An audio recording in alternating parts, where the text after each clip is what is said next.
Welcome to this series of final term preparation. ये final term की preparation series की video है। Complete series इस चैनल के ऊपर अपलोड की जा रही है और आज की वीडियो के अंदर आपको MCM 301 के फाइनल टर्म की प्रिपरेशन के लिए लेक्चर नंबर 19 से लेकर 30 तक के मेन पॉइंट्स करवाए जा रहे हैं। तो शुरू करते हैं आज के इस ट्यूटोरियल को। So making a good speech, एक अच्छी स्पीच की हम बात करते हैं तो एक अच्छी स्पीच जो है वो बिल्ड की जाती है क्लैरिटी के साथ, कॉन्फिडेंस और स्ट्रक्चर के साथ। और स्टार्ट करने के लिए स्पीकर को जो है वो कैप्चर करना चाहिए ऑडियंस की अटेंशन एक स्ट्रॉन्ग ओपनिंग के साथ, जैसे कि रिलेवेंट कोट किया जाए या कुछ सरप्राइजिंग फैक्ट हो या फिर शॉर्ट स्टोरी भी हो सकती है। और ये सेट करती है टोन भी और इंगेज करती है ऑडियंस को इमीडिएटली तौर पर। और उसके बाद जो है फिर क्या होता है कि ऑर्गेनाइज करें मेन पॉइंट्स को लॉजिकली इंश्योर करते हुए कि आइडियाज़ जो है वो फ्लो करें नेचुरली तौर पर। और एग्जांपल ले तो जैसे कि जब प्रेजेंट किया जा रहा है एनवायरमेंटल इश्यूज़ पे शुरुआत की जाए, प्रॉब्लम्स जो कि प्रॉब्लम्स के साथ शुरुआत करें, फिर जो डिस्कस करें उसका जो असर है वो, और फाइनली जो सॉल्यूशंस भी बताएं। तो सॉल्यूशन जो एंड में बताए जाते हैं नॉर्मली। और डिलीवरी जो है वो मैटर करती है जैसा कि कंटेंट है। और आई कांटेक्ट को मेंटेन किया जाए, सही जो जेस्चर्स हैं उनका इस्तेमाल किया जाए और अपनी वॉइस को मॉड्यूलेट करें एम्फेसाइज करने के लिए की पॉइंट्स अवॉइड करें फिलर वर्ड्स जैसे कि क्योंकि ये इससे क्रेडिबिलिटी जो अंडरमाइन हो जाती है। और प्रैक्टिस तो है ही ज़रूरी, और कई बार रिहर्स करें ताकि कॉन्फिडेंस हो, एनजाइटी जो है वो कम की जाए। और ये कि कंक्लूड किया जाए एक मेमोरेबल स्टेटमेंट के साथ या फिर कॉल टू एक्शन के साथ। Now the handling question and answers. Handling करना question and answer sessions effectively, ये से पता चलती है प्रोफेशनलिज्म और सब्जेक्ट की मास्टरी भी। और शुरू करें लिसन करते हुए अटेंटिवली हर क्वेश्चंस को बगैर इंटरप्शन के, क्योंकि ये शो करता है रिस्पेक्ट और इंश्योर करता है अंडरस्टैंडिंग। अगर क्वेश्चन अनक्लियर है पोलाइटली तौर पे पूछें क्लैरिफिकेशन के लिए, और स्ट्रक्चर करें अपने रिस्पॉन्स को एक्नॉलेज करते हुए क्वेश्चन प्रोवाइड करते हुए कॉन्साइज डिटेल ऑफर करते हुए सपोर्टिंग डिटेल्स अगर ज़रूरी हैं।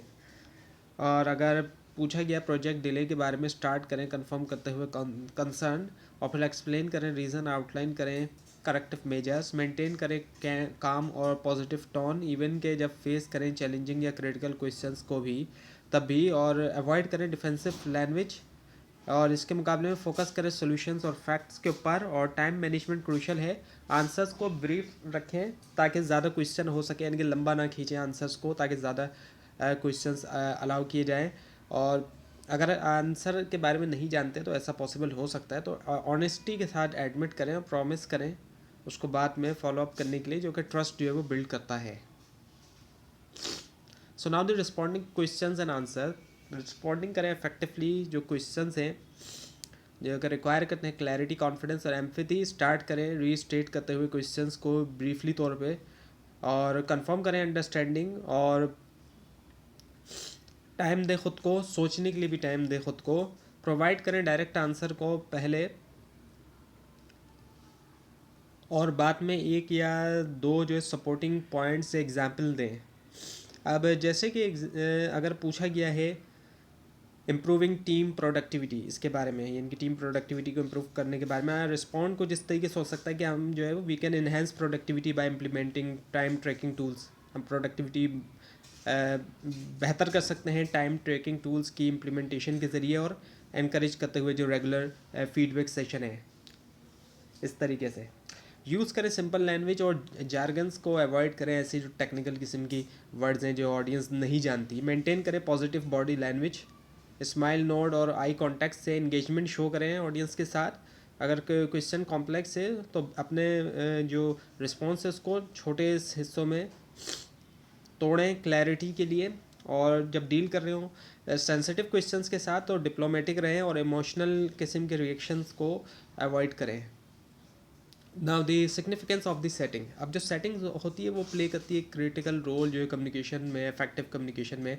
फिजिकल एनवायरनमेंट जैसे कि लाइटिंग हो गई, नॉइज़ हो गई, सिटिंग अरेंजमेंट, टेक्नोलॉजी, ये भी असर डालती है ऑडियंस की इंगेजमेंट और कॉम्प्रिहेंशन के ऊपर। और एग्जांपल ले तो जैसे कि एक नॉइज़ी या पोली जो रूम होगा उससे पार्टिसिपेंट जो है वो डिस्ट्रैक्ट होंगे, फोकस जो है ख़राब होगा। ये बात तो एक क्लियर सी बात है कि जहाँ कहीं भी नॉइज़ होता है तो डिस्ट्रैक्शन होती है। और फॉर्मल सेटिंग जैसे कि कॉन्फ्रेंस रूम हो गए, वो वहाँ पर प्रोफेशनलिज्म होती है, जबकि इनफॉर्मल किस्म की जो सेटिंग्स होती है जैसे कि लाउंज वगैरह, वहाँ पर ओपन डिस्कशंस होते हैं। और वर्चुअल सेटिंग जो है, आज के दौर में हम देखें जो वर्चुअल सेटिंग्स भी हमें दिखाई देती है, तो उसमें एक रिलायबल इंटरनेट कनेक्शन होना ज़रूरी है, ऑडियो का क्लियर होना ज़रूरी है, माइक्रोफोन जो है वो जितना बेटर हो उतना बेटर है। उसके अलावा बैकग्राउंड जो डिस्ट्रैक्शन है वो नहीं होनी चाहिए, ताकि अटेंशन को बरकरार रखा जाए। और कल्चरल कॉन्टेक्स्ट भी मैटर करता है। सिटिंग अरेंजमेंट जो है वो सर्कल में हो, ताकि एक इक्वेलिटी प्रमोट की जाए, यानी ऐसा ना हो कि वो कुछ आगे हैं तो कुछ पीछे हैं, तो उससे फिर इक्वेलिटी नहीं होती, जबकि सर्कल में ऐसा नहीं होता।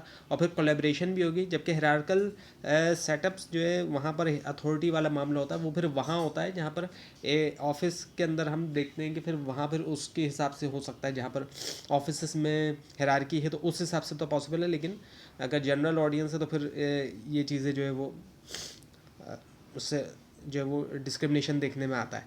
अच्छा, कंसिडर करें एक्सेसिबिलिटी नीड, जैसे कि माइक्रोफोन हो गया, जैसे कि आपको बताया गया लार्ज स्पेसेस के लिए, या फिर विजुअल एड्स हो गया। और एग्जांपल लें तो जैसे कि कंपनी टाउन हॉल जो है वहाँ हेल्ड करता है स्पेशियस ऑडिटोरियम में, अच्छे जो एक्विस्टिक और लार्ज स्क्रीन के साथ इंश्योर करता है कि तमाम अटेंडीज़ जो है वो देख सकें और हेयर कर सकें क्लियरली। इस तरीके से ऑप्टिमाइज़ करते हुए सेटिंग्स को कम्युनिकेशन क्रिएट करती है कि इन्वायरमेंट जो कि ज़रूरी है इफेक्टिव मैसेज डिलीवरी के लिए और ऑडियंस के पार्टिसिपेशन के लिए भी। नाउ द विजुअल एड्स, अब विजुअल एड्स जो है ये बढ़ाता है अंडरस्टैंडिंग को भी और रिटेंशन को भी, कॉम्प्लीमेंट करते हुए स्पोकन वर्ड जो है वो इमेजेस, चार्ट्स और डायग्राम्स के साथ, यानी कि सिर्फ बोला ही ना जाए बल्कि ऐसी चीज़ें दिखाई जाएँ जो समझाने में मदद करें। और ये सिंप्लीफाई करती है कॉम्प्लेक्स आइडियाज़ और प्रेजेंटेशन को ज़्यादा इंगेजिंग बनाती है। अब कुछ ऐसी चीज़ें होती हैं जिनके बारे में बात किया तो मुश्किल होती है समझना, तो विजुअलाइजेशन के ज़रिए, दिखाने के ज़रिए क्या होता है कि उसको इंगेजिंग भी बनाया जाता है, इंटरेस्टिंग भी बनाया जाता है ऑडियंस के लिए, ज़्यादा ऑडियंस जो है वो इंटरेस्ट लेती है। अब जैसे कि एग्जांपल ले तो एक पाई चार्ट का इस्तेमाल किया जा सकता है मार्केट शेयर को दिखाने के लिए ज़्यादा इफेक्टिवली वर्बल एक्सप्लेनेशन के मुकाबले में। अगर सिर्फ अल्फाजों का इस्तेमाल होगा तो इतना अच्छा समझ में नहीं आएगा ऑडियंस को, लेकिन अगर दिखाएंगे पाई चार्ट वगैरह या और भी विजुअल तरीके से तो अच्छी तरीके से समझ में आएगा। और जब डिज़ाइन करें विजुअल एड्स, प्रायोरिटाइज करें क्लैरिटी के, क्लियर हो, जो भी चीज़ दिखाएं वो क्लियर हो, लार्ज फॉन्ट्स और लिखा हुआ जो वो इतना हो गया ऑडियंस समझ सके, और कॉन्ट्रास्टिंग कलर्स का इस्तेमाल किया जाए, मुख्तलिफ कलर्स का इस्तेमाल किया जाए, और इस तरीके से। और मिनिमल टैक्स, यानी कि ऐसा ना हो कि आप अगर इस्तेमाल कर रहे हो तो उस पर टैक्स भरा पड़ा है, फ़ायदा नहीं फिर विजुअल का अगर टैक्स बहुत ज़्यादा भरा पड़ा है। और अवॉइड करें क्लटर्ड स्लाइड, क्योंकि ये ओवरवेलम करती है ऑडियंस को। और इनकॉर्पोरेट करें रिलेवेंट जो इमेजेस हैं, ये आइकन से रीइंफोर्स करने के लिए की पॉइंट्स। और कई सारे टूल्स हैं आज के दौर में स्लाइड्स बनाने के लिए, उन टूल्स का इस्तेमाल किया जा सकता है। और फाइनेंशियल रिपोर्ट की प्रेजेंटेशन की हम बात करें तो उसमें बार ग्राफ्स का इस्तेमाल किया जा सकता है कंपेयर करने के लिए, क्वार्टरली रेवेन्यूज़, जो कि हेल्प करता है स्टेक होल्डर्स को कि ग्रास्प करें ट्रेंड्स को क्विकली। अब विजुअल एड्स में एक और चीज़ें देखते हैं। अब कई सारे विजुअल एड्स की पहले भी बात की जा चुकी है, तो टेक्निकल ऑडियंस की हम बात करें तो वो जो है प्रेफर करती है डिटेल चार्ट्स को, जबकि जनरल ऑडियंस को फ़ायदा होता है सिंप्लीफाइड इन्फोग्राफिक्स से। यूज़ करें एनिमेशंस स्पेरिंगली ताकि हाईलाइट करें ट्रांजिशन बगैर डिस्ट्रैक्ट किए व्यूअर्स को। और कंसिस्टेंसी जो डिज़ाइन में, जैसे कि यूनिफॉर्म फॉन्ट्स और कलर स्कीम क्रिएट करता प्रोफेशनल लुक।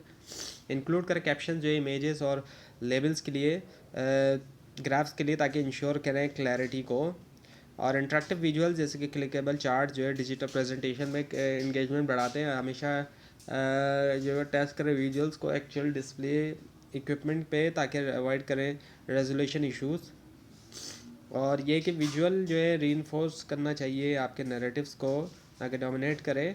और एक वेल डिज़ाइन ये विजुअल एड जो है वो ट्रांसफॉर्म कर सकता है एक अच्छी जो प्रेजेंटेशन है उसको एक आउटस्टैंडिंग के अंदर, इन्फॉर्मेशन को एक्सेसिबल बनाते हुए और अपीलिंग बनाते हुए। नाउ द ग्रुप कम्युनिकेशन में होता है क्या है कि एक्सचेंज किया जाता है आइडियाज़ जो है मल्टीपल पार्टिसिपेंट्स के दरमियान, ताकि कॉमन ऑब्जेक्टिव को हासिल किया जा सके। और इसमें एक्टिव लिसनिंग है, क्लियर आर्टिकुलेशन है और रिस्पेक्ट होती है डाइवर्स पर्सपेक्टिव की, मुख्तलिफ जो पर्सपेक्टिव है। और इफेक्टिव ग्रुप कम्युनिकेशन से कोलेबोरेशन होती है, प्रॉब्लम सॉल्विंग और डिसीजन मेकिंग। और एग्जांपल ले तो जैसे कि प्रोजेक्ट टीम में अक्सर होता है ब्रेनस्टॉर्मिंग का सेशन, ताकि आइडियाज़ आ सकें, वो भी इनोवेटिव। अब की एलिमेंट्स जो होती हैं उसमें सेट करना एक एजेंडा, असाइन करना रोल्स, एनकरेज करना इक्वल पार्टिसिपेशन और यूज़ करना टूल्स जैसे कि वीडियो कॉन्फ्रेंसिंग और प्लेटफॉर्म जो रिमोट टीम्स और कोलेबरेटिव के लिए ऐप्स का इस्तेमाल भी कई सारी जो है वो आजकल किया जा रहा है। और कॉन्फ्लिक्ट मैनेजमेंट जो है ज़रूरी है और एड्रेस किया जाए जो डिसएग्रीमेंट है कंस्ट्रक्टिवली तौर पर, डिस्ट्रक्टिवली नहीं बल्कि कंस्ट्रक्टिवली तौर पर, ताकि हारमनी जो है मेंटेन की जा सके। Now the elements of effective return communication. अब जो इफेक्टिव रिटर्न कम्युनिकेशन होती है ये क्लियर है, एम्बिगिटी नहीं है, कंसाइज है, ऐसा नहीं है कि उसमें अननेसेसरी डिटेल डाल दी गई है, बल्कि शॉर्ट रखा गया है, मतलब जो भी नेसेसरी चीज़ें वही शामिल की गई है, पर्पसफुल है, कुछ पर्पस है उसका। और इसमें जो प्रॉपर ग्रामर है, पंक्चुएशन है, सेंटेंस स्ट्रक्चर है, ताकि कन्वे किया जाए आइडियाज़ को वो भी एक्यूरेसी के साथ। कंप्लीटनेस यकीनी बनाती है कि रीडर्स के पास तमाम नेसेसरी इन्फॉर्मेशन है, जबकि करेक्टनेस से क्रेडिबिलिटी आती है। और एग्जाम्पल है तो जैसे कि बिजनेस जो है ईमेल उसको शामिल करना चाहिए क्लियर सब्जेक्ट लाइन, एक पोलाइट ग्रीटिंग और वेल स्ट्रक्चर बॉडी। अवॉइड करें जारगन्स अनलेस के ऑडियंस फेमिलियर हो। अगर कोई ऐसी ऑडियंस बैठी हुई है जो टेक्निकल टर्मिनोलॉजी समझती है, वो एक्सपर्ट है अपनी उस फील्ड की जिसके बारे में बात की जा रही है, तब तो यूज़ किया जा सकता है, अदरवाइज़ जारगन्स जो टेक्निकल टर्म्स होती हैं उनका इस्तेमाल ना किया जाए। जनरल ऑडियंस बैठी हुई है तो इस्तेमाल ना किया जाए। टोन मैटर करती है, फॉर्मल जो है प्रोफेशनल कॉन्टेक्स्ट में, अगर प्रोफेशनल है तो फॉर्मल रहें, और अगर नहीं है कन्वर्सेशनल रहें, अगर इनफॉर्मल है बात जो है वो इनफॉर्मल है तो प्रूफ रीडिंग जो है वो क्रिटिकल होती है ताकि एरर्स से बचें, और वरना तो क्या होगा, प्रोफेशनलिज्म डैमेज होगी। Now the elements of effective return communication को अब आगे देखते हैं हम। सो ग्रामर और क्लैरिटी के साथ साथ स्ट्रक्चर और टोन जो है सिग्निफिकेंटली तौर पर असर डालता है जब रिटर्न कम्युनिकेशन की बात हो। ऑर्गेनाइज करें कंटेंट को लॉजिकली, और स्टार्ट करें एक इंट्रोडक्शन से, और बाद में फिर मेन पॉइंट्स हों, और कंक्लूड करें एक समरी के साथ या फिर कॉल टू एक्शन के साथ। यूज़ करें हेडिंग्स का और बुलेट पॉइंट्स का भी, ताकि अच्छी तरीके से नेविगेट किया जाए जो भी बात बताई जा रही है उसको। टोन जो है वो पर्पस के मुताबिक हो, एक फॉर्मल टोन जो है वो सूट करती है रिपोर्ट के, जबकि फ्रेंडली वर्क करती है न्यूज़ लेटर्स के लिए। और एग्जांपल अगर लें तो एक कस्टमर सर्विस ईमेल में एक पोलाइट और एम्फेटिक टोन जो है रीएश्योर करती है क्लाइंट को और बिल्ड करती है ट्रस्ट। कंसिस्टेंसी जो है स्टाइल के अंदर डॉक्यूमेंट्स में मजबूत बनाती है ब्रांड आइडेंटिटी। और अवॉइड करें ओवरली कॉम्प्लेक्स सेंटेंस, बहुत ज़्यादा कॉम्प्लेक्स सेंटेंस को अवॉइड करें जिससे रीडर भी कंफ्यूज हो सकते हैं। Now the elements of effective return communication part 3। अब ये कुछ और जो एलिमेंट्स हैं उनको भी हम समझते हैं। ऑडियंस अवेयरनेस जो है वो कॉर्नर स्टोन होता है इफेक्टिव राइटिंग का। आपको पता होना चाहिए कि किस तरह की ऑडियंस है जिनके लिए लिखा जा रहा है। लैंग्वेज को, अपनी टोन को और कंटेंट को रीडर की नीड और एक्सपेक्टेशन के मुताबिक रखा जाए। और इसकी एग्जाम्पल अगर इस तरह से भी हम लें, जैसे कि स्टूडेंट्स के लिए अगर कोई बुक लिखी जा रही है तो स्टूडेंट्स के लेवल के मुताबिक हो, वो आसान हो ताकि स्टूडेंट उसको समझ सकें। एक एक एग्जाम्पल अगर लें, और इसके अलावा और भी एग्जाम्पल हम ले सकते हैं, जैसे कि टेक्निकल रिपोर्ट होती है इंजीनियर्स की, तो उसमें शामिल हो सकती है डिटेल स्पेसिफिकेशन, जबकि एग्जीक्यूटिव समरी जो मैनेजर्स की होती है उसमें की इंसाइट्स के ऊपर फोकस होता है। और पर्पस जो है वो भी गाइड करता है राइटिंग को कि आप चाहे वो इन्फॉर्म करने के लिए लिखा जा रहा है, परसुएट करने के लिए, या फिर रिक्वेस्ट किया जा रहा है एक्शन। और एग्जाम्पल एक और लें तो हम ये कि एक मार्केटिंग ईमेल का एम होता है परसुएट करना, उसमें परसुएट किया जा रहा है एक्शन लेने के लिए, और वहाँ पर यूज़ किया जाता है कंपेलिंग लैंग्वेज और क्लियर कॉल टू एक्शन होता है। कल्चरल सेंसिटिविटी ज़रूरी होती है ग्लोबल कम्युनिकेशन में। अवॉइड करें इडियम्स या रेफरेंसेस जो कि कंफ्यूज करें इंटरनेशनल रीडर्स को। Now the preparing for effective business writing. Preparation जो है वो की है सक्सेसफुल बिजनेस राइटिंग के लिए। शुरुआत करें, डिफाइन करते हो अपना objective, what do you want the reader to know और डू, यानी कि आप क्या चाहते हैं कि रीडर जाने या करे, रीडर क्या जाने या क्या करे वो। और आइडेंटिफाई करें अपनी ऑडियंस को और टेलर करें अपने कंटेंट को उसी के मुताबिक, और जितने भी रिलेवेंट इन्फॉर्मेशन है उसको जमा करें, ऑर्गेनाइज करें उसको लॉजिक के साथ। लॉजिकली को जिस तरीके से जो पहले आना चाहिए वो पहले, जो दरमियान में आना चाहिए वो दरमियान में, जो आखिर में आना चाहिए वो आखिर में। और ड्राफ्ट करने से पहले प्रपोजल आउटलाइन करें सेक्शंस, जैसे कि इंट्रोडक्शन हो गया, ऑब्जेक्टिव हो गया, मेथडोलॉजी हो गया, बजट हो गया। प्लान करें, सेव करना टाइम, और रिड्यूस करें एरर को। आप प्लानिंग करने से टाइम भी सेव होता है और एरर्स में कमी आती है। एक चेकलिस्ट बनाएं यकीनी बनाने के लिए कि कंप्लीटनेस है, तमाम चीज़ें कंप्लीट और एक्यूरेट हैं। कंसिडर करें मीडियम, ईमेल, रिपोर्ट या प्रेजेंटेशन, और अडॉप्ट करें स्टाइल और फॉर्मेट। ना दी अब इफेक्टिव बिजनेस राइटिंग के लिए कुछ और देखते हैं हम। सो ऑर्गेनाइज करें कंटेंट को इफेक्टिवली, ये जो बढ़ाता है रीडेबिलिटी भी और इम्पैक्ट भी। यूज़ करें लॉजिकल स्ट्रक्चर्स और इंट्रोडक्शन, अब 3 मेन चीज़ें होती हैं किसी भी तरह की राइटिंग में नॉर्मली तौर पे, इंट्रोडक्शन, बॉडी और कंक्लूजन। स्टार्ट करें कंपेलिंग ओपनिंग जो कि कैप्चर करे अटेंशन, और फिर बाद में जो वो डिटेल इन्फॉर्मेशन जो आती है बॉडी के अंदर, बॉडी में डिटेल होगी, और एंड किया जाता है स्ट्रॉन्ग क्लोजिंग स्टेटमेंट से या फिर call to action. Call to action भी शामिल हो सकता है जो कंक्लूजन होता है उसके अंदर। और एक बिजनेस रिपोर्ट के अंदर शुरुआत की जाती है एग्जीक्यूटिव समरी से, फिर प्रेजेंट किया जाता है डेटा एनालिसिस, और कंक्लूड किया जाता है उसको रेकमेंड किया जाता है। और विजुअल एलिमेंट्स का इस्तेमाल किया जाता है जैसे कि चार्ट्स, टेबल, ये सपोर्ट करते हैं की पॉइंट, मेंटेन करें कंसिस्टेंसी फॉर्मेटिंग में, जैसे कि फॉन्ट्स, हेडिंग और स्पेसिंग प्रोफेशनल ऑडियो अपीयरेंस के लिए। स्ट्रक्चरिंग करते हुए कंटेंट थोरोली राइटर्स यकीनी बनाते हैं क्लैरिटी और एंगेजमेंट, और बनाते हैं मैसेज को ज़्यादा पर्सुएसिव। तो ये था आज का लेसन। आपको इस बारे में कोई क्वेश्चन है, खासतौर पर इसमें कोई मिस्टेक दिखाई दे ज़रूर हाईलाइट कीजिए। और इस पूरी सीरीज़ को देखने के लिए और फाइनल टर्म एग्जाम्स की प्रिपरेशन के लिए इस चैनल को सब्सक्राइब कीजिए, बेल आइकन के ऊपर क्लिक कीजिए। Thanks for watching this video and best of luck.